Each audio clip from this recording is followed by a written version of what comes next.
सर्वांनाच जय येशू. तर माझ्या भावांनो, आज विशेष वचनावरती आपण बोलणार आहोत.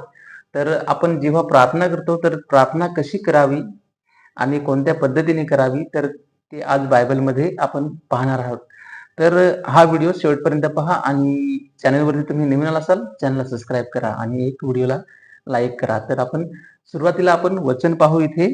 तर मत्ती याचा आपल्याला 6वा अध्याय आणि 5वं वचन काढा आणि हे जे वचन आहे ते वाचा आणि प्रार्थना कोणत्या पद्धतीने करायची ते इथे सांगितलेलं आहे आणि कशा पद्धतीने करायची. आपली प्रार्थना अलग-अलग ठिकाणी अलग-अलग प्रकारे करतो. तर जी बायबलनुसार जी प्रार्थना आहे ती कशी करायची ते आज थोड्यात त्याच्यावरती बोलू आणि सुरुवातीला आपण वचन वाचून घेऊ आणि हा व्हिडिओ शेवटपर्यंत पहा. चला तर सुरुवात करू आपण. प्रार्थना कशी करावी? मत्ती याचा 6वा अध्याय आणि 5वं वचन. इथे पहा 5 ते आपल्याला 8 पर्यंत पाहायचे आहे. तर आपण सुरुवातीला वाचून घेऊ. आणि जेव्हा तुम्ही प्रार्थना करता तेव्हा तुम्ही ढोंग्यासारखे होऊ नका. कारण आपण माणसास दिसावे म्हणून सभास्थानामध्ये व रस्त्यावरच्या कोपऱ्यावर उभे राहून प्रार्थना करणे हे त्यांना आवडते. मी तुम्हाला खचित सांगतो की त्यांना आपले प्रतिफळ मिळाले आहे.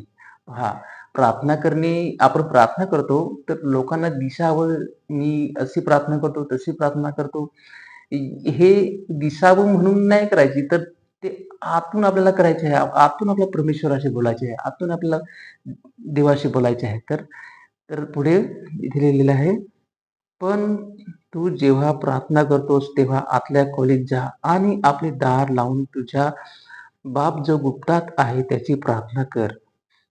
मग तुझा बाप जो गुप्तात पाहतो तो तुला प्रतिफळ देईल. पहा इथे आपल्याला आतल्या खोलीत जाऊन दार बंद करून प्रार्थना करायला सांगितले आहे. म्हणजे आपल्याला एक चित्ताने, एक मनाने, एक ध्येयाने प्रार्थना करायची आहे.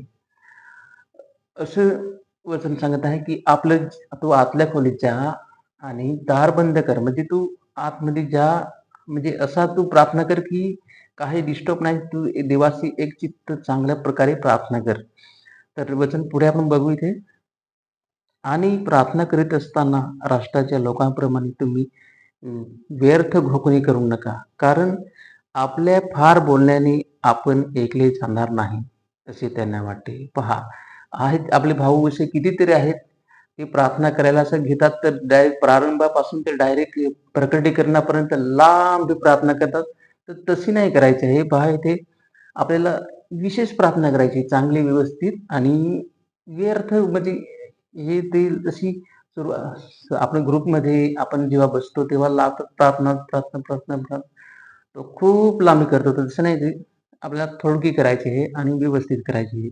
आपल्याला लांबी प्रार्थना करायची असेल तर एकटाच बसून देवाशी लांबपणे बोलले तरी काही नाही आणि व्यवस्थित जी प्रार्थना करायची आहे ती करायची. तर आपण पुढे पाहू इथे.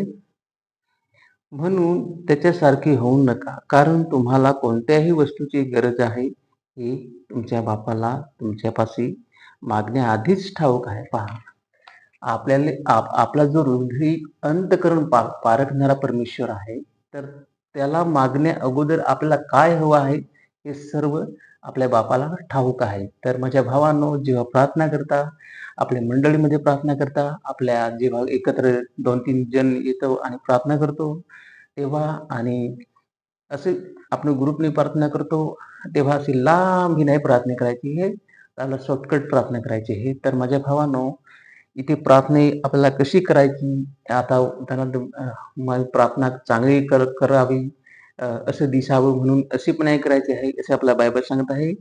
आणि तू आतल्या खोलीत जा आणि खोलीचे दार बंद कर.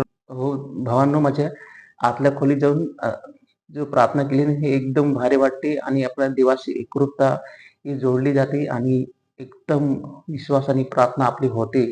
तर माझ्या भावांनो, आपले प्रार्थना ही एकदम देवाशी बोलणं हे आपलं एकदम देवाशी कनेक्ट होते. तर प्रार्थना ही विशेष करावी. तिथे अ, व्यर्थ गोष्टीची जी मागणी हे ते करू नका आणि प्रार्थना करताना ही काळजी घ्या माझ्या भावांनो. आणि आपण प्रार्थना करताना इथे आपल्याला सांगितलेलं आहे, की तुम्ही व्यर्थ घोकणे करू नका. तर जे आपल्याला आवश्यक आहे तेच बोलायचे प्रभूशी. आणि जी आपल्याला वस्तूची गरज आहे, जी आपल्याला पाहिजे आहे, ते प्रभूला अगोदर ठाऊक आहे. तर आपल्याला प्रार्थना करताना ही काळजी घ्यायची आहे, की आपण शक्यतो लोकांना दिसावं म्हणून प्रार्थना नाही करायची आहे, की याच्यापेक्षा मी भारी प्रार्थना करतो असं पण नाही करायचे आहे. तर तुमच्या मनापासून प्रार्थना करायची आहे. तर अशा प्रकारे आपली प्रार्थनेविषयी आज जे वचन आहे, ते तुम्ही व्यवस्थित वाचून घ्या आणि मत्तई याचा 6वा अध्याय आणि 5 ते 8 पर्यंत तुम्ही हे वचन व्यवस्थित वाचा. तुम्हाला समजेल आणि समजण्यासाठी तुम्हाला ज्ञान आणि बुद्धी देव देवो तुम्हाला. तर हा आजचा व्हिडिओ खूप आपल्याला महत्त्वाचा आहे आणि आपण प्रार्थना करताना ही काळजी घ्यावी. तर माझ्या भावांनो, तुम्हाला व्हिडिओ हा आवडला असेल तर लाईक करा आणि चॅनलला सबस्क्राईब करा. तर आजचा हा व्हिडिओ इथे थांबवा आणि आपण भेटूया पुढच्या व्हिडिओमध्ये. तर माझ्या भावांनो, सर्वांना जय येशू.